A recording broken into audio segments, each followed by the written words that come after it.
नाज़रीन, क्या आप जानते हैं कि शाहरुख खान के वालिद मीर ताज मोहम्मद खान को गद्दार पाकिस्तान क्यों कहा जाता था और पाकिस्तान में इनके दाखिले पर किसने पाबंदी लगा रखी थी। बादशाह खान की खुदाई खिदमतगार तहरीक के लिए दिन रात मेहनत करने वाले मीर ताज मौलाना अब्दुल कलाम आजाद के मुकाबले में इलेक्शन कैसे हार गए थे। शाहरुख खान के सगे चचा कितने साल तक पाकिस्तानी जेलों में कैद रहे और क्या आप जानते हैं कि ISI के साबिक DG जनरल जहीरुल इस्लाम समेत पाक फौज में कौन कौन से ताकतवर जर्नैल ऐसे हैं जिनकी शाहरुख खान से रिश्तेदारी है, लेकिन मीडिया पर यह सब कुछ कभी भी हाईलाइट या डिस्कस नहीं किया जाता। तो आज की इस वीडियो में हम आप लोगों को बॉलीवुड के बादशाह शाहरुख खान, इनके वालिद मीर ताज मोहम्मद खान, पाकिस्तान में मौजूद आला ओहदों पर फाइज रिश्तेदारों, इनकी प्रॉपर्टीज और इससे जुड़े दीगर कई हक्काइक के बारे में बताने जा रहे हैं, लिहाजा वीडियो को आखिर तक जरूर देखें। आमिर खान और शाहरुख खान की आपस में क्या रिश्तेदारी है। इस बाजार के नजदीक मोहल्ला शाह वली कताल में मीर ताज मोहम्मद नाम का एक नौजवान रहा करता था। मीर ताज अपने 5 भाइयों में सबसे छोटा था। ये वैसे तो बादशाह खान और मोहनदास गांधी का भगत था, लेकिन इसका ख्वाब था कि ये भी बैरिस्टर मोहम्मद अली जिन्ना की तरह हिंदुस्तान का बड़ा वकील बने और ये आंखों में वकील बनने का सपना लिए एक मर्तबा पिशावर से दिल्ली के लिए पैदल निकल पड़े थे। ये दिल्ली शहर के एक लॉ कॉलेज में पढ़ रहे थे कि इन्होंने सियासत में एंट्री की। इन्होंने बादशाह खान की बनाई हुई खुदाई खिदमतगार तहरीक में शामिल होने का फैसला किया और कम उम्र में ही सरहदी गांधी के कारवां में शामिल हो गए। साल 1930 में बादशाह खान की गिरफ्तारी के बाद पिशावर के किस्सा खवानी बाजार में अंग्रेज सरकार ने सुर्ख पोशों पर डायरेक्ट फायर खोल दिया। जो भी सामने आता उसे गोलियों से भून डाला जाता। ये तमाम दर्दनाक मनाजिर मीर ताज मोहम्मद ने अपनी आंखों से देखे। मीर ताज जल्द ही फुल टाइम पॉलिटिक्स करने लगे। अपनी सियासी जदोजहद के दौरान ये जेलों में कैद भी होते रहे। आजादी के बाद सूबा सरहद में कांग्रेस की हुकूमत कायम थी। बादशाह खान के भाई खान अब्दुल जब्बार खान, जो कि डॉक्टर खान साहब कहलाए जाते थे, ये चीफ मिनिस्टर थे। जल्द ही कांग्रेस की हुकूमत खत्म कर दी गई और आजादी के बाद मीर ताज मोहम्मद को पाकिस्तानी सरकार ने गद्दार डिक्लेयर कर दिया। यही वजह थी कि अपने घर यानी पिशावर नहीं आ सके, जबकि मीर ताज के बड़े भाई गुलाम मोहम्मद खान कमोबेश 7 साल तक जेल में कैद रहे और तब तक ताज मोहम्मद खान की कांग्रेस वालों के साथ अच्छी खासी जान पहचान हो चुकी थी।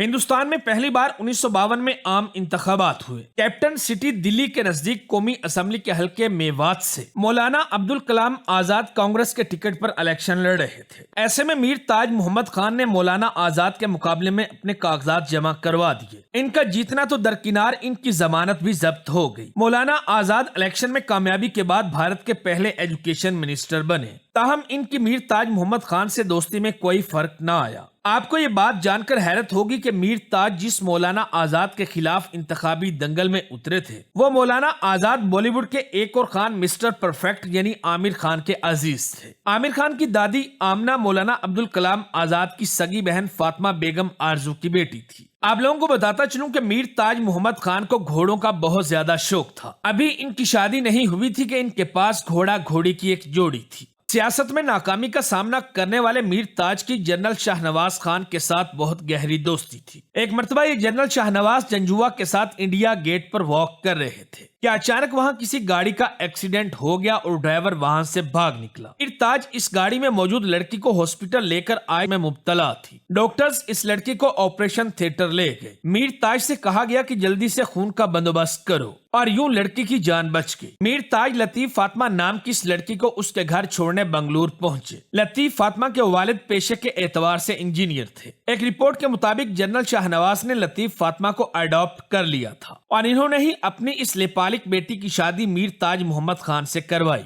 नवंबर 1960 में इनकी पहली औलाद हुई, जिसका नाम शहनाज लाला रुख रखा गया। 5 साल के बाद 2 नवंबर 1965 के रोज मीर ताज और लतीफ फातिमा के यहाँ एक बेटा पैदा हुआ, जिसको आज हम बॉलीवुड किंग शाहरुख खान के नाम से जानते हैं। मीर ताज मोहम्मद ने अपनी जिंदगी में कई कारोबार किए, लेकिन किसी में भी कामयाब ना हो सके। शाहरुख खान के मुताबिक मेरे वालिद ने जितने भी कारोबार किए, इन्हें सब में घाटा हुआ। शाहरुख खान के वालिद एजुकेटेड थे, जिनको 6 जबानों उर्दू, पश्तो, हिंदी, पंजाबी, इंग्लिश और फारसी में महारत हासिल थी। शाहरुख खान कहा करते हैं कि my father was the most success failure. बहुत कम लोग जानते हैं कि जब मीर ताज नेशनल स्कूल ऑफ ड्रामा में कैंटीन चलाया करते थे, तो उस जमाने के बड़े बड़े एक्टर इनकी कैंटीन पर आकर खाया पिया करते थे। मीर ताज हमेशा इस कोशिश में रहे कि इनको पाकिस्तान जाना नसीब हो, मगर फ्रीडम फाइटर होने की वजह से इन्हें पाकिस्तानी सरकार वीजा देने के लिए तैयार ना थी। आखिरकार साल 1980 में मीर ताज अपने 15 साल बेटे शाहरुख खान को लेकर पिशावर घूमने आए। ये अपने बच्चों के हमरा जब पिशावर पहुंचे तो खानदान के किसी भी फर्द ने इनका इस्तकबाल ना किया। उल्टा ये सवाल करने लगे, अच्छा अब तुम जायदाद में से हिस्सा लेने आ गए हो। जब अपना ही खून सफेद हो जाए तो भला इससे बढ़ के अजियत क्या हो सकती है। मीर ताज पिशावर से वापस दिल्ली आते ही बीमार हो गए और पता चला कि इनको कैंसर है। मीर ताज पिशावर वापसी के बाद चंद हफ्ते ही जी सके और इस तरह एक रोज ये अपने खाल के हकीकी सजा मिले।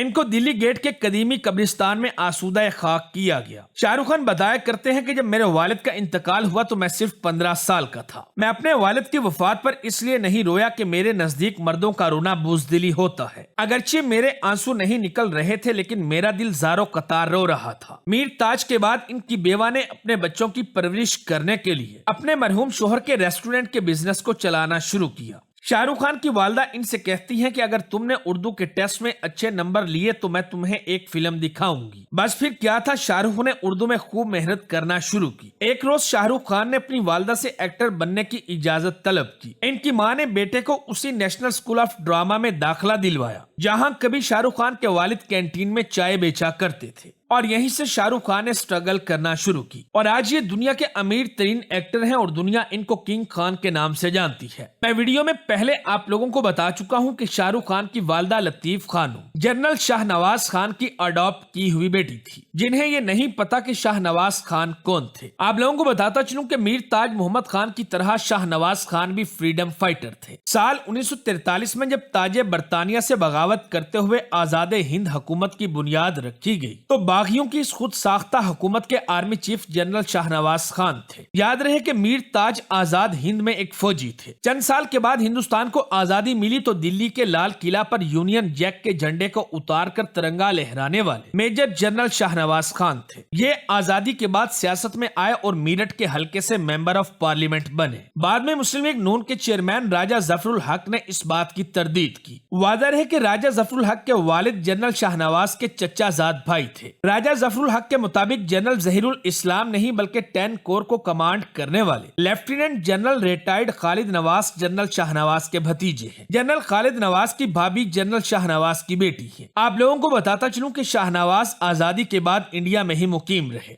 जनरल शाहनवाज खान के 5 बच्चे पैदा हुए। इनका बेटा महमूद और दोनों बेटियां पाकिस्तानी जबकि 2 बेटे हिंदुस्तानी हैं। कर्नल महमूद का बेटा और जनरल शाहनवाज का पोता असद नवाज इस वक्त पाक फौज में हाजिर सर्विस मेजर जनरल है। याद रहे कि 2018 में जनरल कमर जावेद बाजवा ने असद नवाज जंजुआ को ब्रिगेडियर से 2 स्टार जनरल यानी मेजर जनरल प्रमोट किया था। शाहरुख खान की तरह बॉलीवुड इंडस्ट्री के एक और खान सैफ अली खान का भी आधे से ज्यादा खानदान पाकिस्तान में रहता है। इस पटौदी नवाब खानदान में कई लोग आर्मी के जनरल्स, ब्यूरोक्रेट और अहम तरीन पोस्टों पर सर्व करते रहे हैं। वीडियो अच्छी लगे तो दोस्तों के साथ फेसबुक, व्हाट्सएप और दीगर सोशल मीडिया साइट्स पर भी शेयर करें।